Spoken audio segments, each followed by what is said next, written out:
Assalamualaikum teman-teman. Pasti kita sudah tidak asing lagi mendengar istilah Maulud Nabi.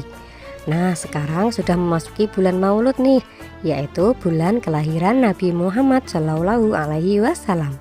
Kita sebagai umat Islam harus banyak-banyak membaca sholawat ya. Semoga kita semua mendapat syafaatnya di yaumul kiamah nanti. Simak kisah berikut sampai selesai ya, dan jangan lupa di subscribe. Nabi Muhammad lahir di kota Mekah pada hari Senin 12 Rabiul Awal atau 20 April 571 Masehi dan disebut tahun gajah karena pada tahun itu pasukan gajah di bawah pimpinan Abraha akan menyerang Ka'bah. Ibu Nabi Muhammad bernama Aminah dan ayahnya bernama Abdullah. Nabi lahir sebagai anak yatim karena ayahnya meninggal saat Nabi masih di dalam kandungan 2 bulan sebelum lahir. Ketika lahir, Nabi Muhammad disusui oleh Halimah Sa'diyah selama 2 tahun.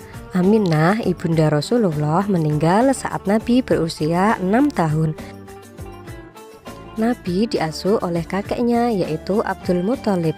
Dan pada usia ke-8 sang kakek meninggal. Kemudian Nabi diasuh oleh paman tercinta yaitu Abu Thalib. Semasa kecilnya Rasulullah tumbuh dan menjalani kehidupannya seperti anak-anak pada umumnya. Beliau adalah anak yang cerdas, wajahnya bersinar dan bersih. Beliau menggembala dan saat menginjak 12 tahun beliau belajar berdagang atau berniaga. Pada umur ke-25 Nabi menikah dengan Khadijah binti Khuwailid. Dari pernikahannya itu lahirlah 3 putra, tapi semuanya meninggal di waktu kecil dan mempunyai 4 putri yaitu Zainab, Ruqayyah, Ummi Kulsum, dan Fatimah.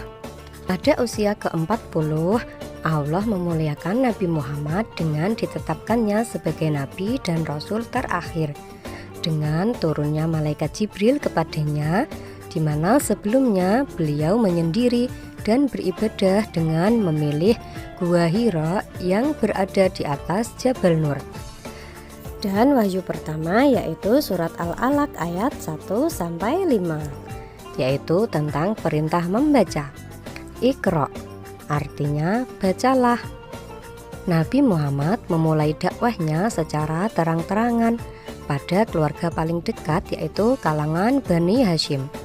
Hanya Ali bin Abu Thalib yang mau menerima dan memutuskan untuk beriman kepada Allah. Sementara Abu Thalib ikut melindungi Rasul saat berdakwah.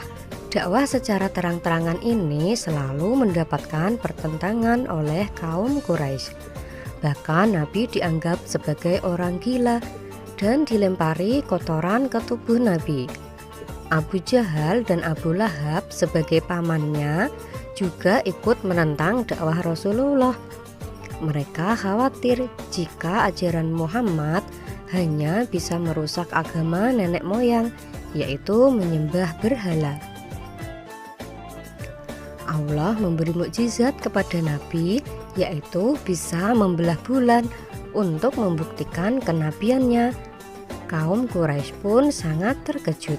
Ada lagi mukjizat Nabi Muhammad, yaitu air mengalir dari jari tangannya. Kisah ini bertepatan dengan hari Al-Hudaibiyah atau perjanjian. Orang-orang merasakan haus yang sangat luar biasa. Akhirnya mereka bergegas menuju ke Rasulullah untuk minum dan berwudu. Nabi sakit di bulan Safar tahun 11 Hijriah dan meninggal di hari yang sama dengan kelahirannya, yaitu Senin 12 Rabiul Awal. Sebelum meninggal, Abu Bakar ditetapkan sebagai khalifah atau pengganti beliau. Nabi dimakamkan di rumah Aisyah, tempat di mana beliau wafat. Semoga Allah SWT menganugerahkan sholawat dan salam kesejahteraan kepada Nabi Muhammad SAW beserta keluarga dan para sahabatnya. Amin.